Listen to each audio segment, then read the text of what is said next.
Hello, in this lesson we are going to start with static analysis. The first thing you need to do is to install this plugin called XAnalyzer for your x64dbg. We have already done this previously. Now we will start our x64dbg and we will be using crackme1 for this purpose. So you can head over into your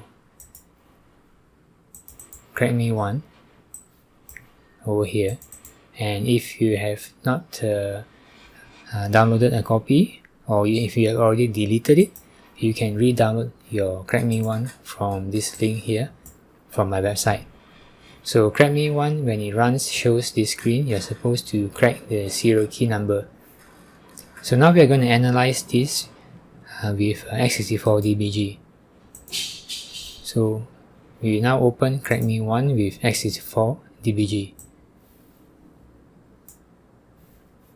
and click run.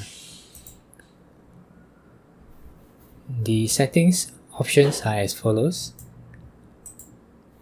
I uncheck system breakpoint and TS callbacks, and I capture all these exceptions, 8 zeros to 8 Fs, and also install the plugin XAnalyzer and enable only these two. Be sure not to enable the first two because it might crash the x64dbg if the program that you're analyzing is large. So the first thing you want to do is to analyze the module. So you right click and then go here and select XAnalyzer, Analyze Module. After analyzing the module, you will see the black tick lines at the sides. These black tick lines are to group all together the functions into groupings. So you have one function here, another function starting from here, ending here, another function starting here, ending here, and so on. So if you want to use graphical analysis or static analysis, you will have to use this tab over here. Use a graph command or menu action to draw control flow graph here. So whatever we create can be represented here. So in order to create a graphical representation of this function, which starts from here to here, just put your cursor and highlight the first line at the start of the function, the black line. Then press G on your keyboard. So just press G on your keyboard and it will then show you a graphical view. So this is a graphical view. As you can see, it starts from push EBP, which is the start of the function, and ends with the pop EBP, which is the end of the function, followed by return. If you want to analyze the graphical representation of another function, just head over to the new function and then press G again, and now you will see the new function represented as a graphical view. And from here it is very easy to understand the logic and the flow, as it is in boxes and with the arrows, the red arrow and the green arrow. The green arrow will be the path taken when the JE instruction is true. If the JE is false, then you take the red arrow, and then you can go on and analyze all the others the same way. Just select the new function that you want to analyze, put it on the first line, press G, and then it will do a graphical representation of that function. Again, you can see the flow. JE is true, it will go here. JE is false, it will go here.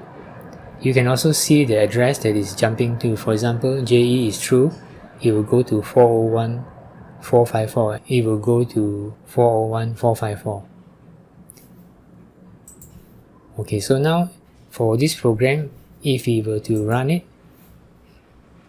right, you will see that it's asking for a serial key. So if you enter any wrong serial key and click check, it will show a message box with a wrong serial key message.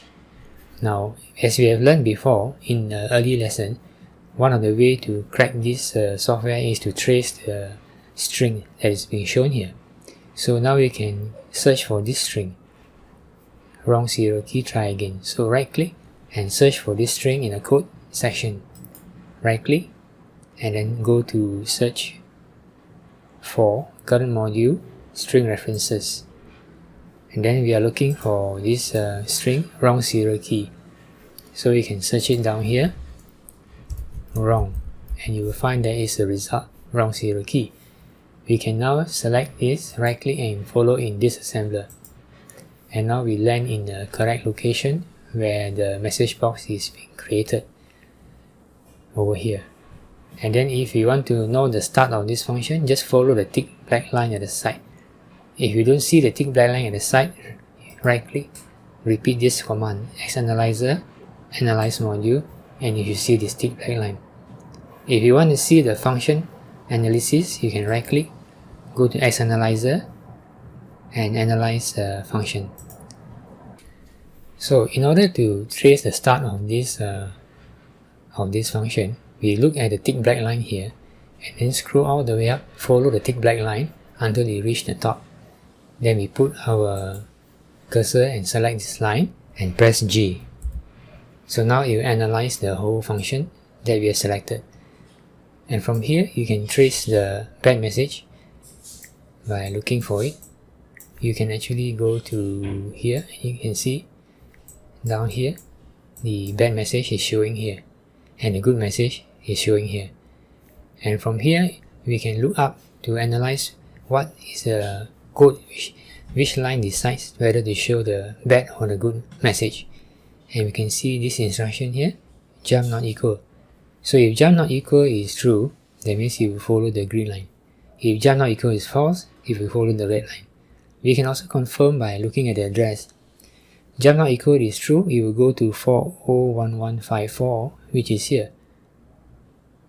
So now we know that this is the important one, and you can see that if you were to go further higher up here and trace all the way up, you will come to another main set of block here, and in this main set of blocks here you can see that it is loading some string, and this looks like the serial number. And then even though all the blocks here are being executed, eventually all the blocks lead to this block.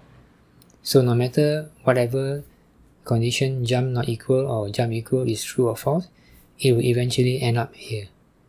So from here we can deduce that the important part is not these blocks.